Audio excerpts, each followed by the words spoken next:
jo en engelsktalende student her, det var ikke det som jeg hørte fra... Oh yes, but we have an English-speaking student joining on the live stream, and okay, never mind. Okay, welcome to our WordPress crash course with an emphasis on Crash, because we'll be diving headfirst into basically everything you need to know about website making with WordPress, but we won't go in depth about anything. So be careful to not crash, actually crash metaphorically. These are some new materials. So I will be using my script a little bit, just to make sure that I get across everything that I have on my heart. This is, oh, I'm going off script already. This is something I care a lot about, because website making is giving everyday citizens just a lot more power by just being a thing. You can contribute to society, be visible, be accessible, and reach out to people in a whole different way. And after you've done some preliminary setup and been to a course like this, it's not more difficult than making a Word document to have a document be visible to the World Wide Web. Back to script. First, we're going to do a presentation, and at the end of that presentation, you'll be introduced to everything you need to know about website making, and then of course we'll have room for questions after it. Today's presentation is being streamed live to YouTube and will be available as a recording to look back on there as well. And these slides are already posted in our Facebook group, and are 100% meant to be looked back on later, because I have some diagrams in them. And this QR code and where to find the slides will also be repeated at the end of the presentation. While we have pizza, they will be visible, so you can join our Facebook group. And then we'll feed you, and we will make a first draft of our very own website together from 1830 to 1930. And this draft you can bring home. We've made a test site for you, and you can bring those home and they'll stay up for a limited time. Sharing our knowledge about website making, as well as our website making tools that we have in our association, is an important way that we empower students. And then as a volunteer member, you may choose your own web address for the site you create today or continue working on after this course. And for example, tobias.no or håvard.no, and have that web address show up online free of charge. We have a pretty low barrier to entry, but we reserve the right to kick inactive members, and then of course you'll get your website with you on the way out again. And you can also become a paid member if you want, if you don't want to be a part of our community, just want to have something set up quickly. And then we are joined here today by our sponsor, GDPR and data privacy consultant Erik Horn of Gap Solutions, that will say a couple of words in this first presentation.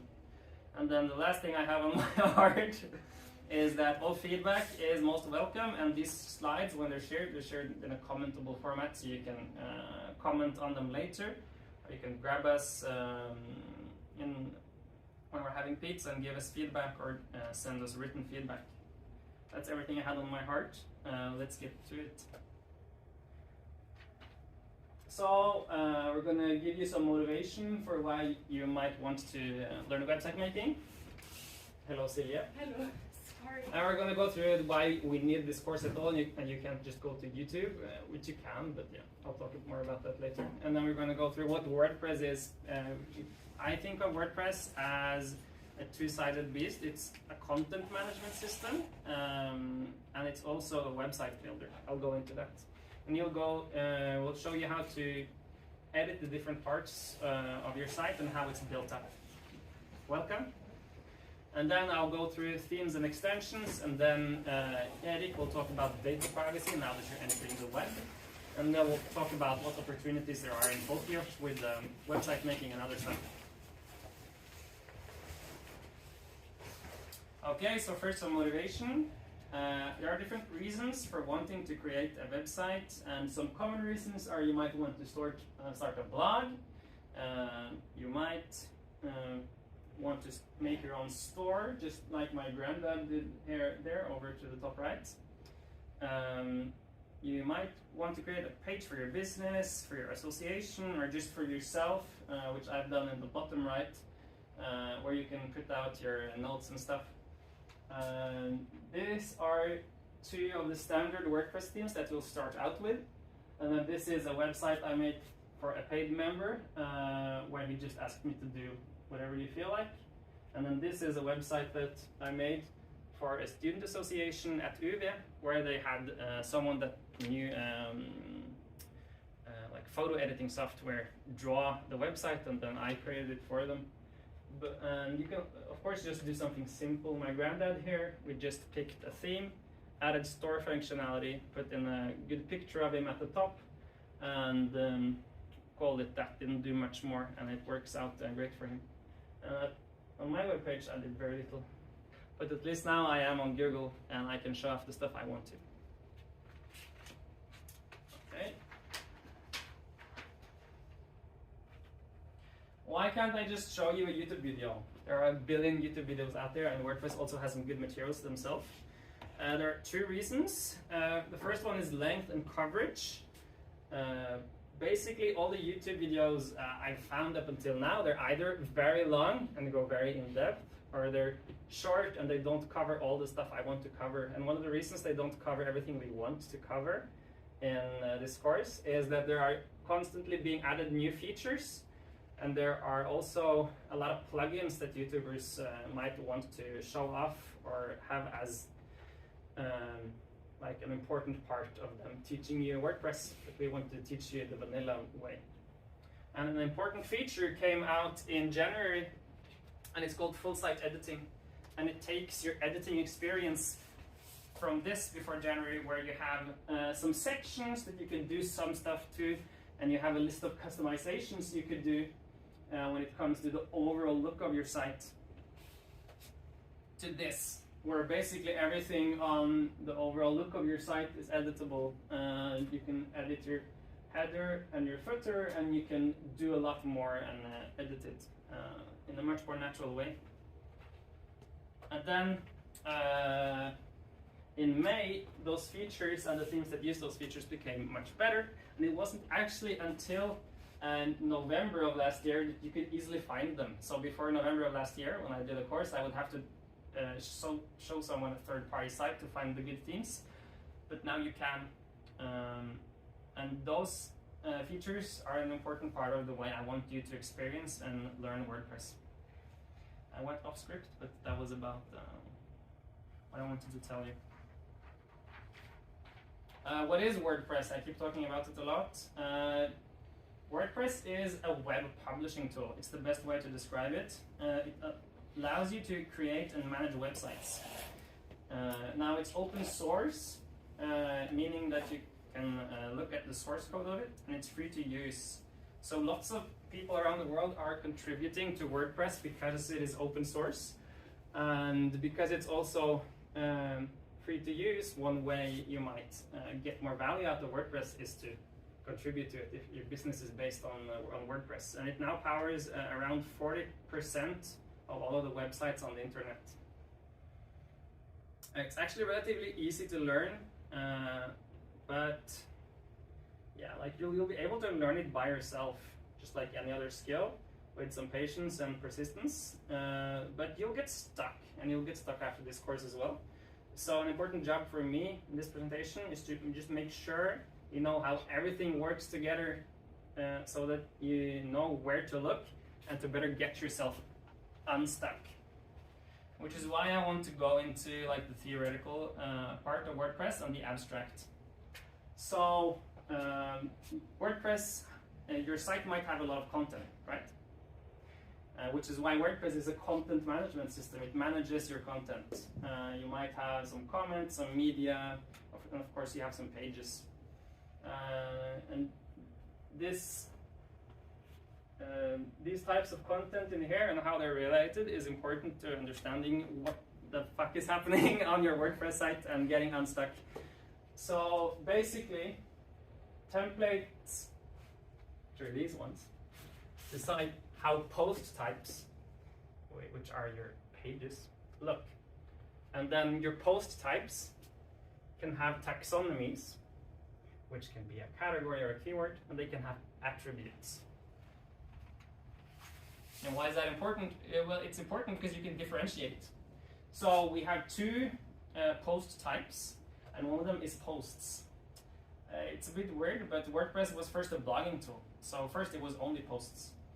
And there being two post types means you can have a template for your posts and a template for your pages, making your posts and pages look different. So you can have a way that your regular pages look, your About Us section and your front page maybe. And then you can have a way that your articles look if you have something on your blog. And then posts have categories and keywords, which you can use to show all of your posts with a certain keyword or a certain category. But pages don't have this, so they won't show up, which is good. And then pages have hierarchy. If you want to do something called breadcrumbs, where you show where you are in the hierarchy of the website. But that's important for bigger websites. And then, yeah, you don't need to understand what, everything in this, but you need to understand that there's a difference and that it's connected. And if you feel like, what the fuck is going on, go back to this graph and be like, where am I right now? Am I editing the template or am I editing the post? Because WordPress is also a website builder. And there are two like states of editing. So you can either edit your site, which will edit your templates. It will change how stuff looks, or you can edit your content, which is what's written and what you put on your page. So in this example, this header and this footer, like where it says what site you're on, it'll stay the same for every page, no matter what content you have in here, whatever I've written here. If I have another page, I can add other content to this. So the template is more permanent, and then you can have different content in each post that shows up through that template. And then each template and each post type consists of blocks. And you will see that you can also place patterns, which are a group of blocks. And when you get blocks within blocks within blocks, it's very easy to get stuck and be like, what the fuck is going on? So you really need to know that, okay, there are too many blocks, it's too much going on here. I'm just gonna go into the list view right away to figure out where I am in this mess. I went completely off script, but I think I got to say everything that I wanted to say. Yeah, that's a lot, but if you look back on the slides and if you just try to understand the way these things interact are different and the same, then you have a much better groundwork for getting to know WordPress. And then the last thing I want to talk about is themes and plugins. So you'll see themes and plugins, and themes, they modify your templates. So if you get a theme, you can get a whole new look for your site, and they'll modify the templates. They might also, I'm completely off script. Yeah, and they might also add a little bit of functionality, but really plugins are made for adding functionality. So if you know that my site is missing something that I wanted to do, go for a plugin. If you feel like my site is not looking the way I want to do it and I can't seem to make it look the way I want it to on my own, or I want to switch things up, you go for a theme. And if you want to achieve more advanced websites, knowing how WordPress manages your content, which I talked about earlier, and how themes and plugins work is very useful. Because one thing our website does is that it hosts a student-run study platform. And how are you going to host a whole separate type of content on top of your website when you already have posts, you already have pages, and post on your blog, and you already have pages, and you want it to have a different look? Then what we've done is we've created a custom theme, which adds a custom post type. So we have posts and pages, and we have subject pages.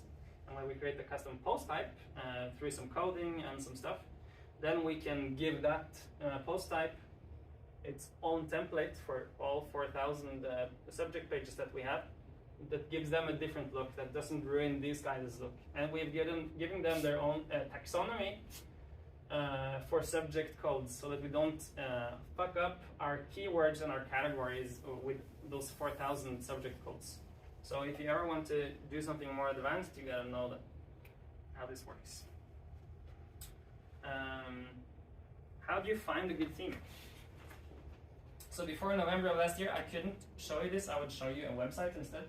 But now when you add themes, we're going to go through it later, you can go into the feature filter and you can do the site editor filtering. And you can also press on the block themes tab. And these are the themes you want to use. And finding good plugins. Yeah, it's difficult, but the plugins we've used is Fathom Analytics, which gives you statistics on your website without having to ask for consent, the way you have to do with Google Analytics. But it's much more bare bones, but really you don't need much for a small website. We found Smashballoon useful, which you can use to embed Instagram very easily, and you can even embed Facebook and Instagram in the same feed, which would be difficult to do just on your own. And then we've used this all-in-one WordPress migration extension to do backups and stuff in a simple way for our members who, yeah, it's good. And we've used User Drive, which lets you embed a Google Drive folder, which is easy for those that don't want to manage lots of files on their website. And you'll constantly you'll usually find some sort of free plugin that accomplishes what you want, but most plugins, especially good ones, they require some sort of payment. So you always find yourself in this battle between paid versus free, and spending your own time versus paying someone that's made a plugin to fix your problem for you. And that makes it really good to be a part of an association if you do this on a hobby basis or if you do it freelance. Because a lot of plugins, when you buy them, you can activate your license an unlimited amount of times, or they might have a paid option meant for website making agencies, where you get a lot of licenses for very little money. So being a part of our association, you can get access to these tools, these plugins, and plugins like later plugins that we acquire. So this first one here is $140 a year, and the second one here is $300 a year. And we've already paid for it, so you don't have to pay for it. And we can buy more plugins together if you organize through an association. That's a lot. That's everything I had on my heart for this. And now that you're entering the World Wide Web, I would like to ask up Erik to talk a little bit about data privacy and GDPR. Erik, thank you.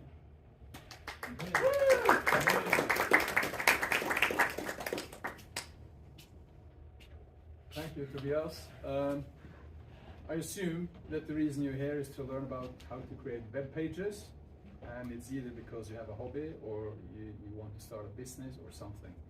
But whatever it is that you're putting out on that web, there is a little bit about privacy and personal data that we want to touch up on.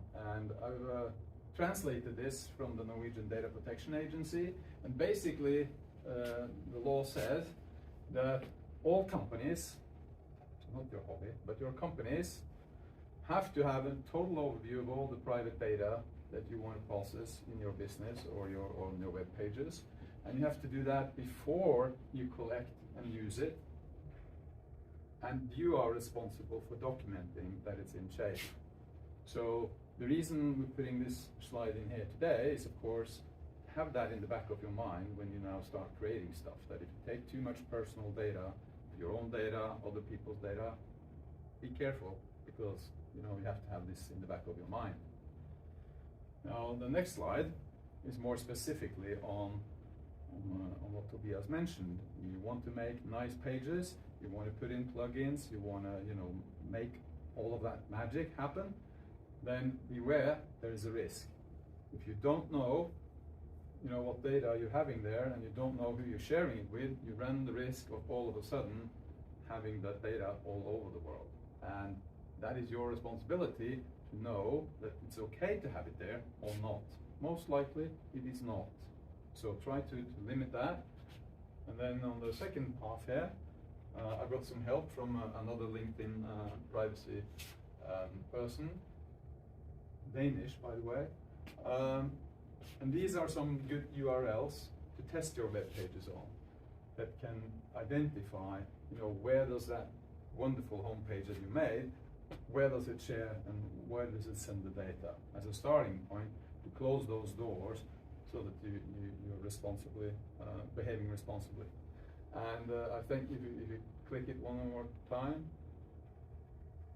this is just an example of the major Norwegian newspaper, of where things go. Or in another way, if you go in here, the data ends up here, ends up here, ends up here, and if you do stuff like that, you have to know that it's okay. So the less you have of this, the better. And I think that's what I was going to say. Thank you very much. And best of luck with your home pages. Thank you.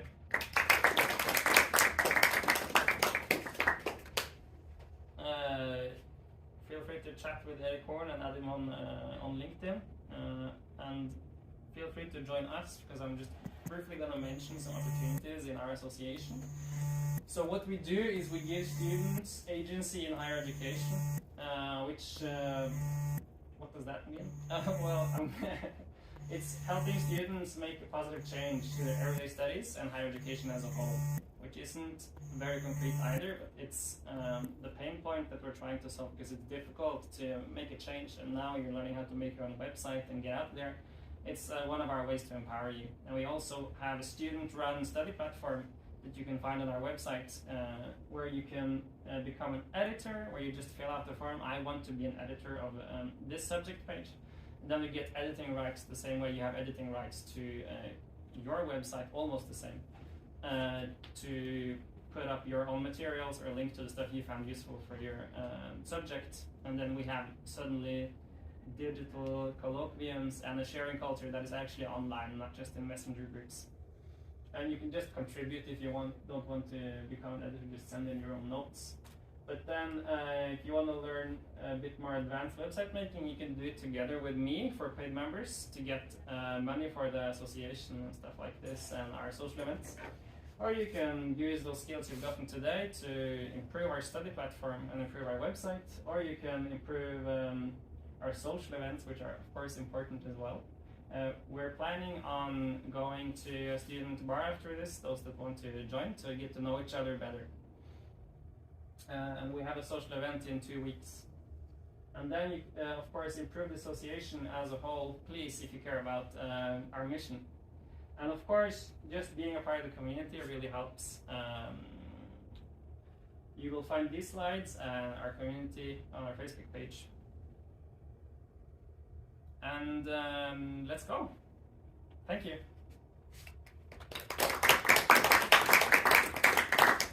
And the slides are not here. They are here. I just moved them.